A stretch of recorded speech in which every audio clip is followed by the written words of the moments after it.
Oi gente, eu sou o Ícaro e esse é o meu primeiro vídeo aqui no canal.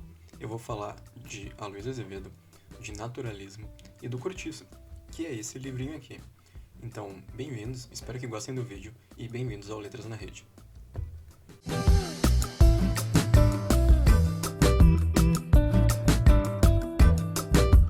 Bom, o autor do Cortiço é o Aloysio Azevedo. E o Aloysio Azevedo nasceu em 1857 em São Luís do Maranhão. Eventualmente ele se muda para o Rio de Janeiro e muito por conta dele demonstrar certa aptidão para as artes, principalmente para o desenho, ele se torna cartunista de vários jornais cariocas na época. Em 1881 ele publica O Mulato, que eu pessoalmente considero uma grande virada de chave na vida do Aloysio, uma vez que é nesse momento que as pessoas começam a enxergar ele como um dos escritores mais proeminentes do Brasil. E também, uma coisa muito curiosa é que no final do século XIX em diante, o Aloysio consegue uma coisa raríssima, até para os dias de hoje, que é viver exclusivamente da literatura. Receber o dinheiro da literatura e viver apenas disso. Hoje é muito raro. Na época, então, assim, não tenho os dados, mas imagino que o Aloysio seja um dos únicos, assim. Outro fato curioso da vida do Aloysio é que ele publica o Cortiço em 1890 e em 1895 ele entra para a carreira diplomática. E ao entrar na carreira diplomática, ele para de escrever. Assim, praticamente para de escrever literatura. E ele vive em vários países e só vai falecer em 1913 em Buenos Aires, na Argentina, que era o último local que ele estava morando por ser o diplomata. E também, assim, é interessante de pensar que o Aloysio, que era um dos escritores que poderiam vir a fazer mais sucesso, tinha recém publicado o Cortiço, que eu ao menos considero o magnum opus, ou no caso, o livro mais importante da carreira dele, para de escrever completamente no momento que ele se torna um diplomata. Bom, aí o Aloysio publica em 1881 Mulato, e eu penso que possamos dizer que essa seja a primeira obra dentro da corrente do naturalismo no Brasil. E o movimento naturalista, ele não foi apenas literário, mas também artístico. E não sei se posso dizer isso, mas por ser uma espécie de realismo mais cruel ou mais visceral, o naturalismo pregava pela observação fiel da realidade das experiências de vida, mostrando que o indivíduo é determinado pelo ambiente. Essa eu imagino que seja a parte mais importante, assim, porque como a gente vê no Cortiço, como a gente vê em outras obras, principalmente na obra do francês Émile Zola, que é de onde vem a principal influência para a criação do Cortiço, tudo ali exposto é muito visceral e tudo ali exposto é exposto de uma forma bastante descritiva, como se estivéssemos fazendo um ensaio científico. Então, quando o narrador do Aloysio Azevedo no Cortiço expõe aquelas personagens de uma forma cruel e animalizando, ele está corroborando com as ideias naturalistas. Então, assim, algumas das características do naturalismo, a gente pode dizer que o lado menos civilizado do homem está à mostra, assim, do ser humano.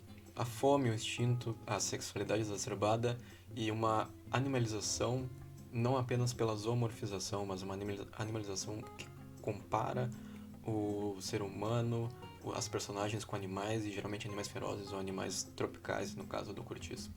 E, bom, como eu disse, o indivíduo é altamente influenciado pelo meio, então nós temos vários personagens no Cortiço que, principalmente o sol carioca, aquele sol quente, tem uma influência direta nos personagens. E muitas das tramas da obra vêm a partir dos vícios, das patologias e principalmente questões sociais e sexuais da sociedade à época, assim. Então, o naturalismo tem essa preferência por temas cotidianos.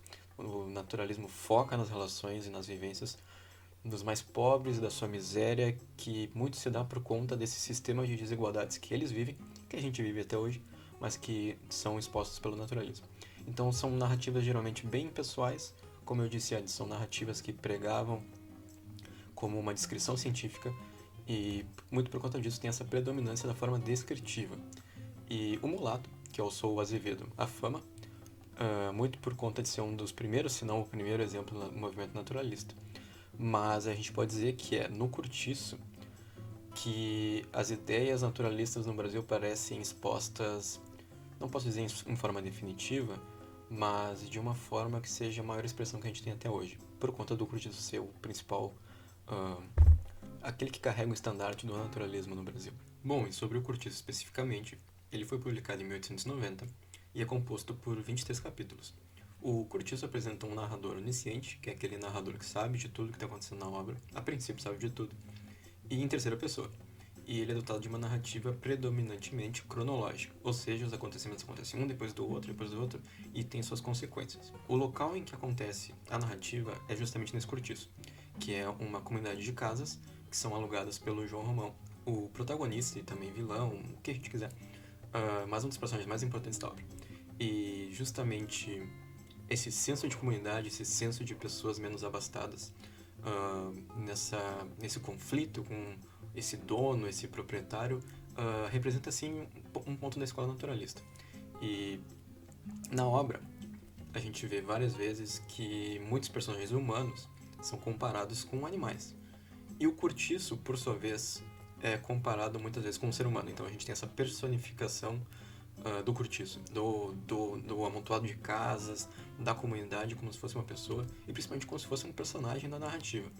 E, bom, a gente tem, como eu falei, tem esse conflito dono, pessoas que estão alugando, mas também temos alguns membros da sociedade burguesa carioca em conflito com essas pessoas de vida mais simples, com esses habitantes do Curtiço. E a gente tem vários exemplos de animalização dos personagens que acontecem no Curtiço. Um dos mais bonitos que eu acho, é uma das passagens mais bonitas da literatura, eu acho que é a menstruação da Pombinha, que se dá muito por conta do sol quente do Rio de Janeiro. Temos também o Jerônimo, que é um português, quando chega no Rio de Janeiro, começa a ter os bigodes mais finos. E também temos o Firmo, que tem uma passagem muito boa que ele diz que o Firmo não tinha músculo, tinha nervos. Então, assim, é sempre uma coisa bem animalizada, de um animal selvagem, um animal tropical, um animal até muitas vezes assim, que é capaz de te enganar, sabe? Bom, esse foi o nosso vídeo sobre o naturalismo, sobre o Curtiço, sobre o Aloysio. E é um livro muito interessante, eu recomendo demais a leitura. É um dos livros que eu li mais vezes na vida, provavelmente, e eu sempre me impacto com uma coisa diferente. E é um livro que tem muitas questões sociais até bem atuais, e é uma leitura muito boa, uma leitura vital, para quem quiser entender melhor ou saber sobre o movimento naturalista no Brasil ou até no mundo. Então nós temos aqui uma outra obra naturalista, que é O Bom Crioulo, do Adolfo Caminha, que é um livro muito interessante, é um livro bem fininho, dá para ler numa tarde. Então, assim, recomendo a leitura também. E muito obrigado. Eu espero que tenham gostado, espero que tenham ajudado. E deixem nos comentários aqui se vocês querem uma outra sugestão, se vocês querem uma ajuda sobre o naturalismo, sobre o Aloysio, sobre o Curtiço, sobre o Bom Crioulo. O que precisarem, deixem nos comentários. E muito obrigado. Valeu! Ficou com alguma dúvida? Você pode deixar suas perguntas aqui nos comentários deste vídeo ou interagir com a gente nas nossas redes sociais. Todas as terças e sextas trazemos novos conteúdos para você. Quer ficar por dentro de tudo? Aproveita e segue a gente. Você nos encontra em todas as mídias pelo @letrasnarede. Até mais!